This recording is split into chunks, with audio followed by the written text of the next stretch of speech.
অন্তর্বর্তী সরকার গঠিত বিভিন্ন কমিশন এখন নির্বাচনী ব্যবস্থার সংস্কারে কাজ করছে। এই ব্যবস্থার সংস্কারের প্রেক্ষাপটে দেশের অনেক রাজনৈতিক দল সংখ্যানুপাতিক প্রতিনিধিত্ব ব্যবস্থা বা প্রপোর্শনাল রিপ্রেজেন্টেশন সংক্ষেপে পিআর পদ্ধতির পক্ষে কথা বলছে।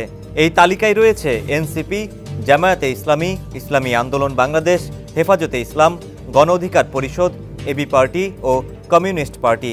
তবে দেশের অন্যতম প্রধান রাজনৈতিক দল বিএনপি এই প্রস্তাবের বিরোধিতা করছে। পিআর পদ্ধতিতে কোনো দল যত শতাংশ ভোট পায় তত শতাংশ আসন পায় সংসদে। যেমন কেউ যদি 15% ভোট পায় সে দল সংসদের 15% আসন পাবে। এতে করে প্রতিটি ভোট কাজে লাগে এবং সংসদে বিভিন্ন দলের প্রতিনিধিত্ব নিশ্চিত হয় বলে অনেক বিশেষজ্ঞ মনে করেন। পিআর পদ্ধতির পক্ষের দলগুলো বলছে এটি গণতন্ত্রকে শক্তিশালী করবে এবং সব দলের মতামত গুরুত্ব পাবে। বান্ডেল থাকলে প্রতি সেনমানিতে টাকা বাঁচবে।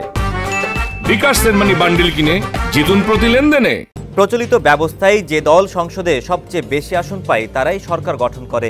এতে অনেক সময় দেখা যায় মোট ভোটের 25 থেকে 30% পেয়ে কেউ সংসদে যায়, বাকি 70 থেকে 75% ভোট অকার্যকর থেকে যায়। নির্বাচন বিশ্লেষকরা বলছেন পিআর পদ্ধতিতে এটি থাকবে না, সবার মতামত বিবেচনায় আসবে। তবে বিএনপির আপত্তির কারণে এই পদ্ধতি বাস্তবায়ন নিয়ে সংশয় রয়েছে।